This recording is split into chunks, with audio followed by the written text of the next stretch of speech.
नमस्कार दोस्तों, मैं हूं ब्रजेश कुमार।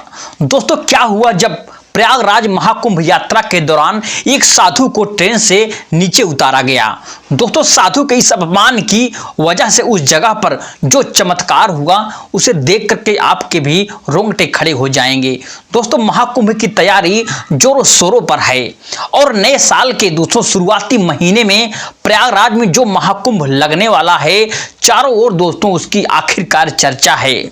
सभी दोस्तों साधु संत बेसब्री से उसका इंतजार कर रहे हैं, क्योंकि दोस्तों ऐसा महाकुंभ 12 साल में एक बार आता है और इस बार जो दोस्तों संयोग बन रहा है वह लगभग 144 साल बाद बन रहा है। हिंदू धर्म में दोस्तों महाकुंभ का विशेष महत्व है और साल 2025 में प्रयागराज में महाकुंभ लगने वाला है, जो दोस्तों पूरे 12 साल के बाद बिल्कुल लगने वाला है। ऐसे में दोस्तों देश के कोने कोने से साधु संतों के साथ साथ श्रद्धालु भी दोस्तों पहुंच रहे हैं। बता रहे हैं कि नए साल में दोस्तों महाकुंभ 13 जनवरी से आरंभ हो रहा है, जो दोस्तों 20 फरवरी को बिल्कुल समाप्त हो रहा है और पूरे दोस्तों 45 दिनों तक चलने वाले इस महाकुंभ में ग्रह और नक्षत्रों की दोस्तों स्थिति में काफी बदलाव देखने को मिलने वाला है, जिसमें दोस्तों महाकुंभ में स्नान से कई गुना अधिक फलों की दोस्तों प्राप्ति हो सकती है। उज्जैन में दोस्तों रहने वाले रामानंद जी महाराज भी दोस्तों प्रयागराज महाकुंभ में जाने के लिए काफी दोस्तों उत्सुक थे। उन्होंने दोस्तों अपनी जिंदगी में कई कुंभ मेले देखे थे और 10वीं दोस्तों केवल 10 वर्ष की उम्र में दोस्तों उन्होंने अपने घर बिल्कुल छोड़ दिया था और भगवान की दोस्तों भक्ति को ही अपना सब कुछ मान का दोस्तों भिक्षा पा करके अपना जीवन जीते और कई लोगों ने दोस्तों उनके चमत्कारों को महसूस किया। एक बार दोस्तों उन्होंने बिना माचिस के दिए जला दिए थे और दोस्तों साथ ही रामानंद जी महाराज अपने भक्तों से दोस्तों मात्र दोस्तों 20 रुपए लिए थे और उसका भी दोस्तों इस्तेमाल गरीब बच्चों की पढ़ाई में और लोगों की दोस्तों भलाई में किया करते थे। ऐसे दोस्तों दिव्य संत को सब लोग दोस्तों उज्जैन आकर के प्रणाम करते थे। लेकिन दोस्तों जब बारी आई प्रयागराज महाकुंभ जाने की तो दोस्तों उन्होंने 1 महीने पहले ही तैयारियां बिल्कुल शुरू कर दी थी और वो दोस्तों पैदल यात्रा करना बिल्कुल चाहते थे, लेकिन दोस्तों उम्र दराज होने के कारण उनसे इतना चल पाना संभव नहीं हो रहा था, जिस वजह से दोस्तों उन्होंने ट्रेन के माध्यम से प्रयागराज जाने की योजना बनाई और फिर दोस्तों उज्जैन से सीधा प्रयागराज शिप्रा एक्सप्रेस रात्रि 8 बजे दोस्तों चलती है, जिसमें दोस्तों टिकट लिए और बिना ही दोस्तों चढ़ गए और दोस्तों ट्रेन रवाना हो गई। लेकिन दोस्तों उन्हें इस बात का अंदाजा नहीं था कि उनके टिकट न लेने की वजह से उनका बहुत बड़ा अपमान होने वाला है, जो कि आप आगे जानोगे। दोस्तों रामानंद जी महाराज ट्रेन के ऊपर की वर्थ पर दोस्तों जगह दे करके अपना कंबल ओढ़कर दोस्तों सो गए। लेकिन दोस्तों सुबह 8 बजे दमोह स्टेशन पर आने पर अचानक दोस्तों टीटी दोस्तों सबके टिकट देखने गया और एक एक करके सभी लोग दोस्तों अपना टिकट उसे दिखा रहे थे। तभी दोस्तों उसने रामानंद जी महाराज से कहा कि मुझे आपका टिकट बताइए। तब दोस्तों उन्होंने कहा कि मेरे पास कोई टिकट नहीं है साहेब, साधु तो साधु, चलता भला मेरे पास राम नाम के अलावा कोई और पूंजी ही नहीं है। मुझे तो बस महाकुंभ में शामिल होने के लिए जाना है, तो मुझे तीर्थ यात्रा के लिए सहयोग प्रदान करो। दोस्तों फिर भगवान तुम्हें आशीर्वाद देंगे। लेकिन दोस्तों वह टीटी मुस्लिम धर्म से था और वह दोस्तों अपने धर्म का बिल्कुल कट्टर था और साधु महाराज के पास दोस्तों टिकट नहीं होने पर दोस्तों उसने उन्हें जलील करना बिल्कुल आखिरकार शुरू कर दिया और उन्हें दोस्तों अपमानित करना शुरू कर दिया। उसका दोस्तों कहना था कि चले आते फ्री में यात्रा करने, अगर टिकट के पैसे नहीं है तो पैदल प्रयागराज जाओ, इसमें कोई शक नहीं है। उन्होंने दोस्तों साधु महाराज का हाथ पकड़ करके ऊपर की बर्थ से नीचे उतार दिया और तुरंत ट्रेन को दोस्तों रोका गया और दोस्तों दमोह स्टेशन पर ही साधु महाराज का दोस्तों अपमान करके उन्हें दोस्तों ट्रेन से आखिरकार नीचे उतार दिया गया। दोस्तों उस समय ट्रेन का स्टॉप बिल्कुल बना हुआ था और ट्रेन दोस्तों 15 मिनट वहां पर रुकने वाली थी। लेकिन दोस्तों उस मुस्लिम टीटी को इस बात का अंदाजा नहीं था कि रामानंद जी महाराज काफी चमत्कारी साधु संत जी हैं। जो होने वाला था उस घटना से दोस्तों पूरा दमोह शहर की कांप गया, क्योंकि दोस्तों 15 मिनट के स्टॉप के बाद जब पुनः दोस्तों ट्रेन को शुरू करना चाहा तो ट्रेन दोस्तों आगे बढ़ने को तैयार ही नहीं हुई।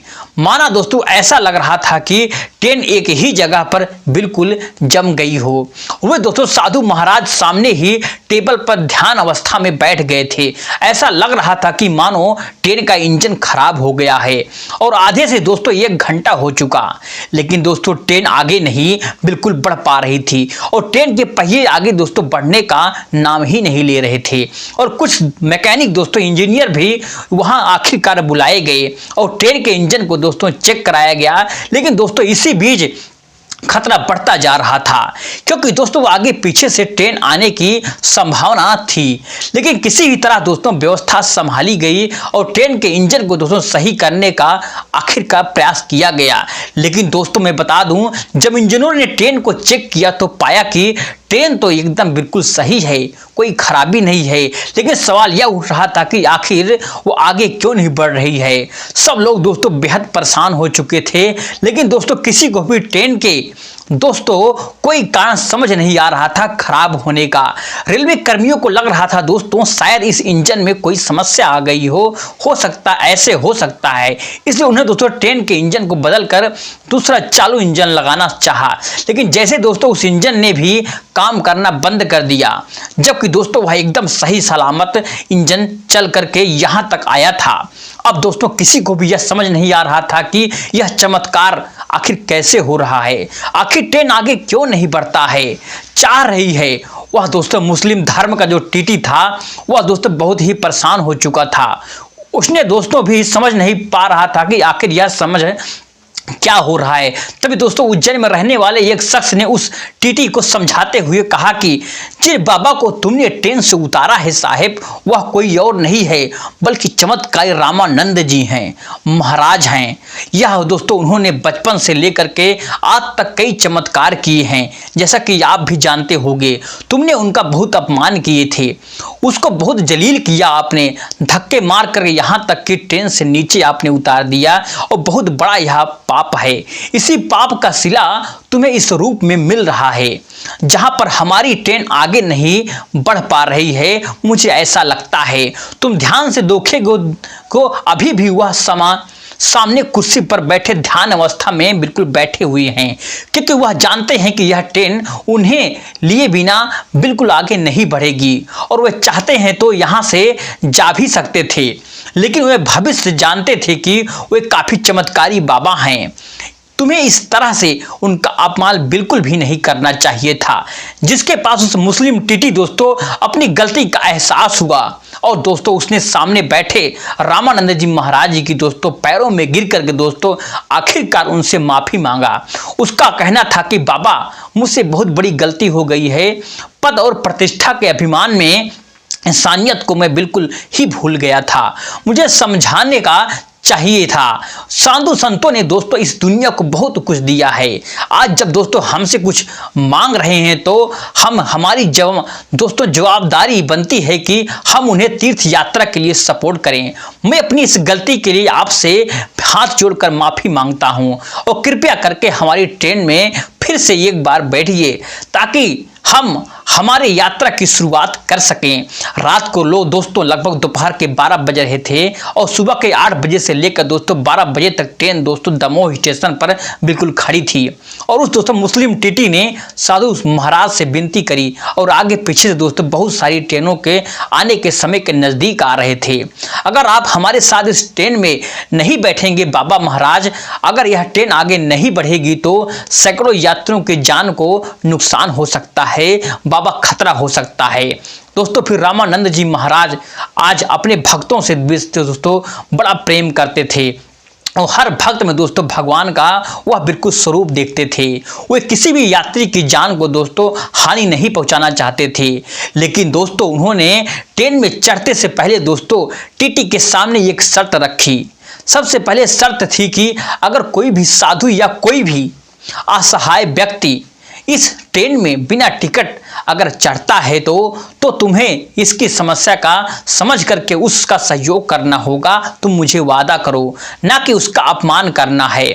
और दूसरी शर्त यह थी कि इस पूरे महाकुंभ मेले में के दौरान अगर कोई भी इंसान तीर्थ यात्रा पर जाना चाहता है तो तुम यह नहीं देखोगे कि उसके पास टिकट है, पैसा है या कि नहीं है।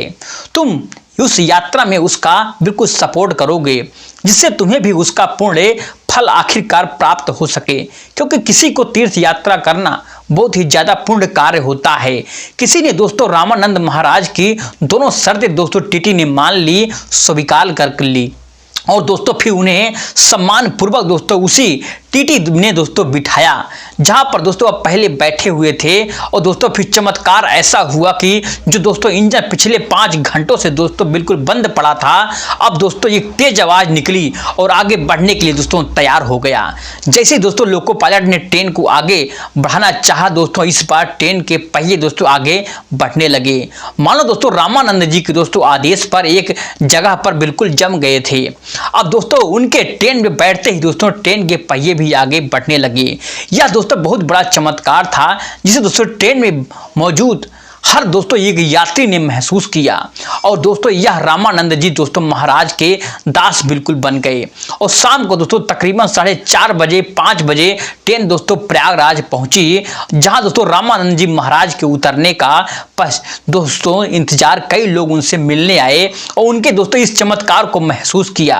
और दोस्तों इस चमत्कारी घटना के बाद दोस्तों प्रयागराज में जाने के लिए भक्तों की भीड़ और ज्यादा दोस्तों बढ़ गई। फिर दोस्तों रामानंद जी महाराज से दोस्तों प्रयागराज पहुंचते ही दोस्तों इस चमत्कारी घटना के बाद से दोस्तों दुनिया भर में अलग अलग ट्रेनों में दोस्तों महाकुंभ जाने की यात्रियों की भीड़ आखिरकार बढ़ गई। दोस्तों खास तौर पर शिप्रा एक्सप्रेस में जो भी दोस्तों यात्री बिना टिकट के महाकुंभ जाने के लिए सफर करता था उसे दोस्तों कोई भी मना नहीं करता था। क्योंकि दोस्तों रामानंद जी महाराज जी सबसे पहली दोस्तों शर्त थी कि दोस्तों आपको इस घटना से क्या सीखने को मिला है, हमें कमेंट सेक्शन में जरूर बताइए। चलिए दोस्तों मिलते हैं नेक्स्ट वीडियो में एक नई कहानी के साथ। तब तक के लिए जय हिंद, जय भारत,